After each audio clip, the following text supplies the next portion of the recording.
죽은 화가 반고의 속마음을 우리한테 들려준 여성, 그 여성의 이름은 바로 요한나 봉허르라는 여성입니다. 요한나예요. 그러니까 반고의 제수씨죠. 주변에서 야, 그거 쓰레기 같은 그림 다 버리고 이제 너도 새 출발해 라고 조언을 하거든요. 근데 이걸 모아가지고 출판을 해서, 그러니까 정말 가난하게 죽은 무명 화가인데 아무도 몰랐는데 슈퍼스타가 됐잖아요. 이게 바로 요한나의 힘인 거죠. 그런데 다 반고가 된 건 아닙니다. 왜 하필 반고였을까? 이 부분에 대한 이야기 궁금하지 않았었거든요. 그게 뭐냐면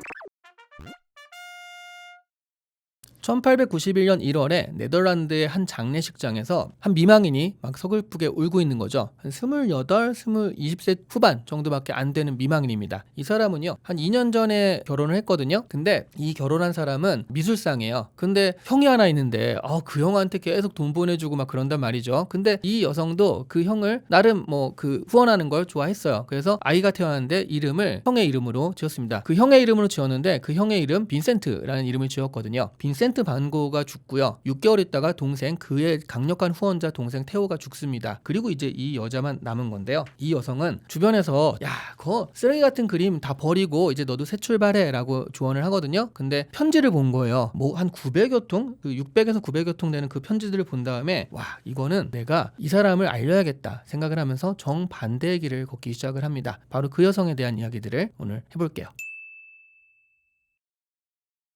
죽은 화가 반고의 속마음을 우리한테 들려준 여성, 그 여성의 이름은 바로 요한나 봉허르라는 여성입니다. 요한나예요. 그러니까 반고의 제수씨죠. 이 제수씨가요, 말하자면 반고가 동생한테 편지를 보내거든요. 그러니까 계속 그런 거예요. 반고가 살아생전에 편지를 한 900통 남겼는데 그 중에 한 650통, 700통 그 이상이 동생한테 보낸 겁니다. 그 동생이 이 반고의 작품 활동에 대한 돈을 대주거든요. 그러니까 말하자면 보고회를 하는 거죠. 후원자한테 나 이렇게 그렸어. 열심히 하고 있지? 라고 한 다음에 밑에 돈 좀 보내다오.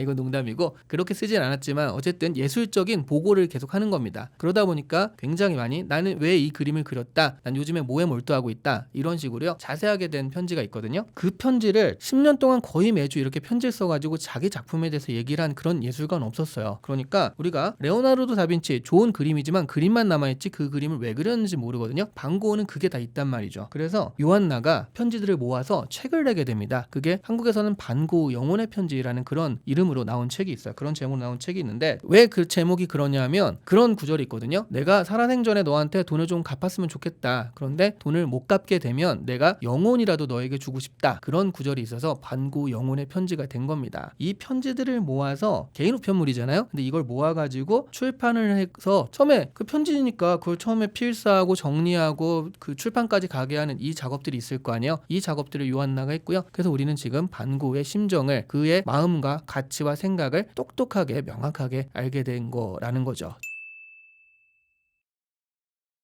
반고를 전 세계적인 슈퍼스타로 만든 거, 그러니까 정말 가난하게 죽은 무명 화가인데 아무도 몰랐는데 슈퍼스타가 됐잖아요. 이게 바로 요한나의 힘인 거죠. 요한나 같은 경우에 결혼을 했는데 시아주버니 반고가 죽고 그 다음에 그 자기 남편이죠 테오도 죽고, 그게 2년 만에 벌어진 일이에요. 아들 하나 남아있고. 그래서 갑자기 빚이랑 그리고 28이었거든요. 근데 그림과 편지만 남아있는 거죠. 여기서 요한나는 그런 선택을 합니다. 그러니까 이 쌓인 그림들, 사실 그때는 가치가 없는 그림이니까 쓰레기와 가까웠던 이 그림들을, 이거를 가지고 내가 무언가를 할 것인가 아니면 다 버리고 새 출발할 것인가. 그런데 편지를 본 거예요. 이 편지를 보면서 이거는 내가 세상에 알려야겠다. 이렇게 영혼을 불태우며 창작을 했던 사람의 이런 그림은 내가 세상에 알려야겠다 결심을 하고요. 그러면서 이렇게 새롭게 마케팅 활동을 시작을 하게 돼요. 첫 번째로 네덜란드 좀 지역으로 가가지고 하숙집을 합니다. 1층을 갤러리처럼 해서 반고 그림을 막 이렇게 전시를 해요. 그다음에 2층, 3층에서 하숙집을 하게 하는 거죠. 그러면서 사람들한테 쇼룸을 차린 건데요. 쇼룸에 와서 그림을 보게 해서 익숙하게 하는 거예요. 자, 지금부터는 요한나의 브랜드 전략, 지금 봐도 엄청난 브랜드 전략인데 특히 IP 콘텐츠 면에서는 정말 지금도 이렇게 하는 경우들이 많거든요. 일단 첫 번째는 뭘 했냐면 그림을 조금씩 알려주면서 빌려주기 시작을 해요. 팔진 않습니다. 사실 하숙집 하면서 그렇게 어렵게 사니까 그림 한다는 사람이 있을 때 팔면 그게 돈이 될 텐데 안 팔고요. 빌려주기만 해요. 그리고 자주 빌려줍니다. 그러니까 노출이 늘어요. 반고 그림을 본 사람들이 늘기 시작을 하는 거죠. 그러다가 독일에서 이때부터 또 그런 갤러리 하시는 분들과 손잡고서 반고 전시를 하게 되면서 슬슬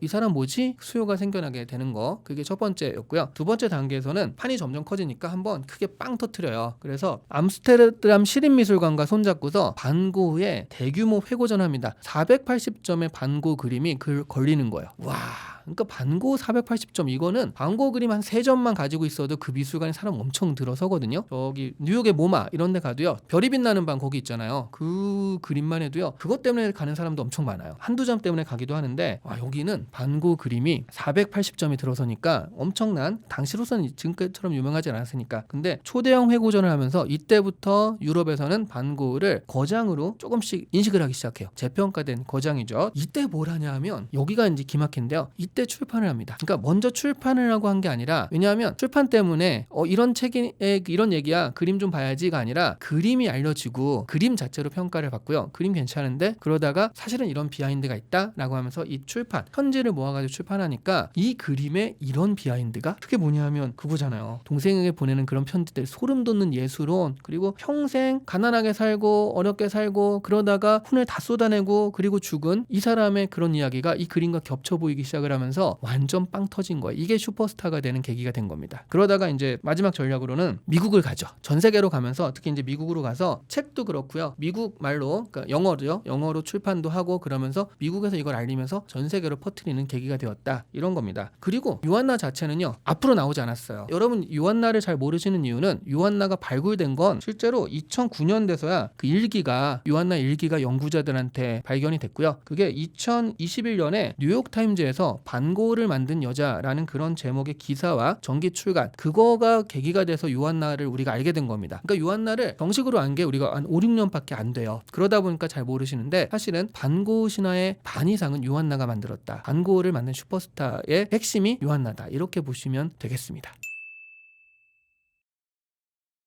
반고 그림 한 점이 1,000억, 1,500억 막 이러니까 그 후손들은 안 팔고 갖고 있었다고 그랬잖아요. 그러면 정말 큰 떼돈을 벌 것 같은데, 일단 요한나는 뭐 그렇게 팔지 않았으니까 그렇고요. 아들이 있어요. 그 컬렉션을 아들한테 주거든요. 그게 그 빈센트 빌럼한테 상속을 합니다. 근데 이 사람은요, 뭐 그림 이런 거 잘 모르고요, 그 엔지니어예요. 그래서 이 사람이 그냥 반고 재단이라는 걸 만들어서 걷다 다 기증을 해버려요, 이 그림들을. 말하자면 이 친척들은 그 네덜란드가 국비를 들여서 그 기증을 했잖아요. 국비를 들여서 미술관을 짓고 1973년에 반고 미술관을 만들어서 거기서 전시를 하기 시작을 하는 거예요. 그러다 보니까 재단 소유로 지금은 그림들이 자리를 잡았습니다. 그러니까 이 가족들은 반고 때문에 큰 돈을 번 적이 없어요. 그래서 어떻게 생각하면 반고 신화의 절반은 반고가 맞고요, 그리고 그 나머지 절반은 이 가족, 테오를 비롯한 이 가족이 만든 것이다 라고 생각을 하죠. 왜냐하면 그렇게 반고에 대해서 우리가 접근을 하고 그럴 수 있으니까 반고가 더 유명해진 거잖아요. 그리고 반고가 이제 죽은 지 70년, 100년 이렇게 훌쩍 지났기 때문에 퍼블릭 도메인이 됐거든요. 반고 그림은 우리가 다 이용할 수가 있습니다. 그러다 보니까 지금은 머그컵에서도 보고, 우산에서도 보고, 필통에서도 보고, 여러 군데서 반고 그림을 만날 수가 있는 거죠. 그래서 반고가 이렇게까지 대중문화에 깊게 스며들게 되는 데는 바로 이 가족의 역할이 정말 상당했다. 자기 사리사욕을 챙기는 것이 아니라 반고라는 사람을 알리기 위한 이 가족들의 노력, 그런 것이 지금 반고를 만들게 아닐까 싶습니다.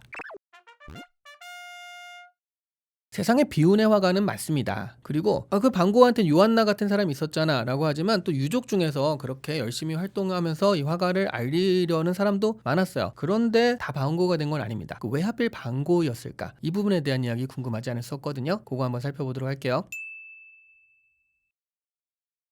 반고 이전까지 그림의 대전제는 내가 보이는 것을 그린다였어요. 처음도 그 해돋이 인상이라든가 그런 것도요, 보이는 걸 그리는 거죠. 그런데 반고는 이런 질문을 바꾼 거예요. 하늘이 어떻게 보이느냐, 이게 중요한 게 아니라 내가 저 하늘을 어떻게 느끼는가. 뭐 별이 빛나는 밤이라든가 이 그림 하늘을 보면 와 이렇게 돼가지고 진짜 하늘이 그런 모습은 아니잖아요. 그러니까 반고가 그리는 게 실제로 그런 건 아닌데, 말하자면 이 그림은 외부 풍경을 통해서 나의 내면을 그린 거라는 거죠. 내면 상태가 이렇다라는 얘기예요. 그러면서 미술사의 중심이요, 그림의 주체가 처음으로 외부, 그러니까 세상에서 나 자신으로 이동한 겁니다. 이게 반고의 의인 거예요. 그래서 표현주의라고 하는데 자기 자신을 표현하는 거죠. 그래서 표현 실현주의, 야수파 이런 사람들이 나오는 계기가 된 게 반고흐이기도 하고요. 그 첫 번째 시작점이 반고흐다 이렇게 보시면 될 것 같고요. 그리고 또 하나 반고흐는 그전에는 그 물감을 붓질을 할 때 이걸 매끄럽게 하는 게 주로 해야 되는, 미술에서는 그게 화가로서의 기법이었거든요. 근데 반고흐는 정말 거칠게 물감을 짠 채로 그대로 덮기도 하고 해서 울룩불룩하기도 하고 그런 게 그대로 드러납니다. 그러니까 이건 뭐냐면 화가의 행위가 남아있는 거예요. 이거 자체도 행위 자체가 박제되어 있다. 그림의 이미지뿐만 아니라 이런 것들이 굉장히 어떤 화가의 에너지의 기록이 된 겁니다. 이건 나중에 막 이렇게 물감 쫙쫙 뿌리면서 그 그림 그리는 잭슨 플롯까지 이어지는 그런 계보가 되죠. 그리고 또 마지막으로 뭘 그릴 것인가에 대한 이야기도 있는데 그 전까지 그림은요 귀족, 신화 뭐 이런 거, 역사 이런 것만 그렸습니다. 보통은요. 그런데 반고흐에 이르면서 감자 먹는 사람이라든가 외부 풍경이라든가 낡은 구두,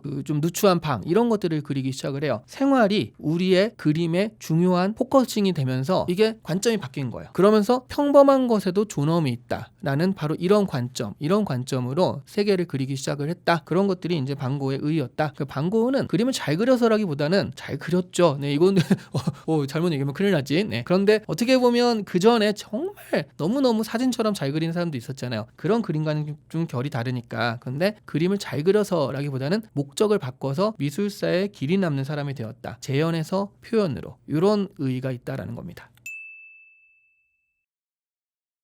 반고흐 전시장에 가보면 가끔 눈물 뚝뚝 흘리면서 아니면 눈물까지는 아니더라도 우와 하고 너무 감격해하면서 보시는 분들이 있어요. 반고흐의 이야기에 감탄하는 건데 왜냐하면 그림 하나만 가지고 그런 감동이 오는 건 아니거든요. 반고흐의 그림은 그림과 이야기가 같이 붙어 있다라는 거죠. 그럼 그 이야기가 뭐냐? 아무도 알아주지 않았어요. 동생이 보내주는 돈으로 간신히 작품 활동을 했죠. 병마와 싸우고요. 그리고 37에 세상을 떠났습니다. 그런데 그 사람이 죽은 후에 세상이 알아주기 시작한 거예요. 이게 완벽한 영웅서사 구조입니다. 인류가 열광하는 그 스토리거든요. 세상이 알아보지 못한 진짜다. 이거는 신데렐라부터 무림의 무협 고수까지 이거는 세상이 열광하는 서사거든요. 그게 여기에 딱 맞는 거예요. 반고흐의 생애는요. 누가 작가가 야 이거 만들어야지 라고 만든 것 같은 그런 야 이건 가짜 주작 아니야? 라는 논란이 일 정도로 정말 여기에 딱 맞는 그런 스토리를 가진 생애입니다. 그러다 보니까 이 반고흐의 스토리에 감동하는 사람들이 너무 많고요. 그리고 또 묘한 심리가 하나 있어요. 뭐냐면 반고흐 시절에 이 사람을 알아보지 못했어? 근데 나는 지금 반고흐를 보면서 알잖아? 나는 굉장히 안목 있는 사람이다 라는 자기 자신에 대한 생각이 들어가 있기도 합니다. 우리 자신의 안목에 보내는 박수일 수도 있다. 그렇게 또 생각할 수도 있고요. 편지 같은 경우가 결정타인 건데 이 스토리가 그러니까 편지를 통해서 이 스토리도 알려졌지만 그림 하나하나를 그리는 마음 이런 것들이 들어가면서 렘브란트도 아니면 레오나르도 다빈치도요. 이 그림을 왜 그렸는지 알 수가 없지만 여기는 이 그림을 왜 그렸는지 알 수 있는 그런 단서들이 있습니다. 그러니까 우리는 반고흐를요. 화가뿐만 아니라 인간으로서도 만난 거예요. 반고흐의 그림은 지금도 사람들한테 이야기로 다가오게 되고요. 사람으로 다가오게 된다라는 겁니다.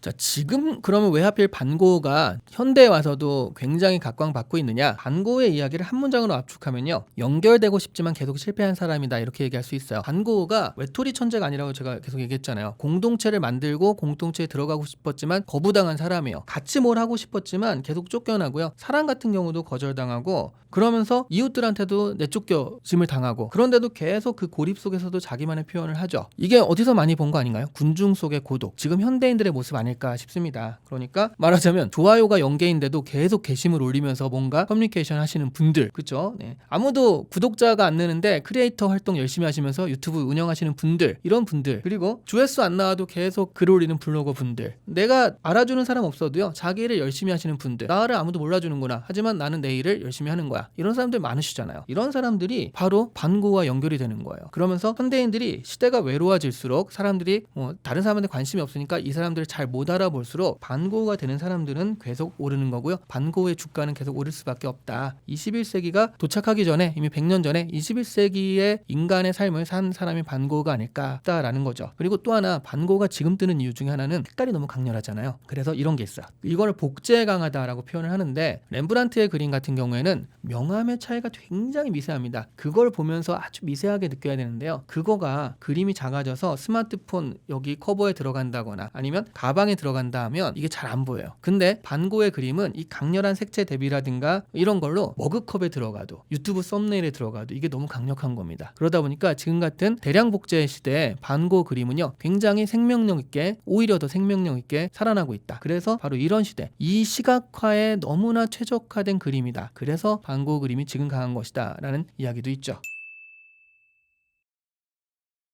아직 발견이 안 된 반고 그림이 있냐? 왜냐하면 가장 많은 질문 중에 하나가 우리 집 다락방에 있는 그림이 혹시 반고 그림? 뭐 이런 질문이라고 하니까. 근데 실제로 대부분 아니었다고 했죠. 근데 한 번 발견된 적이 있다라고 합니다. 그게 뭐냐면 노르웨이 실험가 무스타드라는 사람이 있었는데 1908년에 그 그림을 산 거예요. 그래서 반고 그림이라고 샀어요. 1908년이면 지금처럼 비싼 때는 아니니까 사가지고 가지고 있었는데 어느 날 집에 온 손님이요. 아 이거 가짜야, 위작이야 라고 말한 거예요. 이 사람이 내가 이런 것도 못 알아보고 하면서 실망을 한 겁니다. 그래서 그거를 그냥 집구석에 처박아 놔요. 그러다가 시간이 흘렀어요. 1970년에 죽을 때까지 60년 넘게 다락방에 처박혀 있었거든요. 근데 그 상속인들이 그림을 팔려고 딱 보니까 이거 반고 아니야? 진짜 같은데? 라고 해서 감정을 맡깁니다. 반고 미술관에. 그래서 1991년에 감정을 맡겼는데 이때는 위작이라고 판명이 났어요. 왜냐하면 빈센트라는 사인이 없었거든요. 그러다가 나중에 2011년에 여기까지만 하면 뭐 그런가 보다 하고 끝나는 얘기인데 2011년에 다시 감정을 하게 돼요. 그러면서 진짜다 라는 판정이 뒤늦게 내려진 겁니다. 그래서 이게 왜냐하면 그림 이름이 뭐냐면 몽마주르의 일몰이라는 그림이거든요. 화풍을 보시면 반고 같아요. 근데 사인이 없다라는 이유로 그랬었는데 그림에 대한 이야기가 반고 편지에 나와요. 그 책에 나옵니다. 그래서 내가 이런 그림을 그렸다. 그 그림의 얘기와 이게 일치하는 거예요. 그러다 보니까 결국 이 편지가 스토리가 연결되면서 이런 진품이 새로 발견되는 이런 또 극적인 스토리까지 연결되기도 하더라고요. 반고는 그림을 그렸지만 그림을 계속 그리게 한 테오, 그리고 그 두 형제의 노력들을 세상에 알려준 요한나, 그리고 그 그림들을 그냥 자기 사리사욕에 쓰지 않고 그런 것들을 또 공공에 기증해서 여러 사람이 보게 한 그 아들까지, 거의 가족들은 정말 반고란 신화를 만들어낸 정말 결정적인 사람들, 대단한 사람들이 아닐까 싶습니다. 뭐 사실 이거 유럽에 해당하는 거지만 그 유럽 사람들은 다락방에 혹시라도 반고 그림이 있나 한번 더 보게 되는 그런 계기가, 이런 다락방에서 진품이 발견된 이런 실화가 아직도 있다. 이게 2013년에 이게 진품이라고 공식 발표를 하거든요. 그러니까 10몇 년 전에 일어났던 일이에요. 그래서 혹시라도 우리 다락방에 반고 그림 없나 라고 사람들이 다시 한번 다락방을 뒤져보게 되는 계기가 되었던 사건이기도 하죠.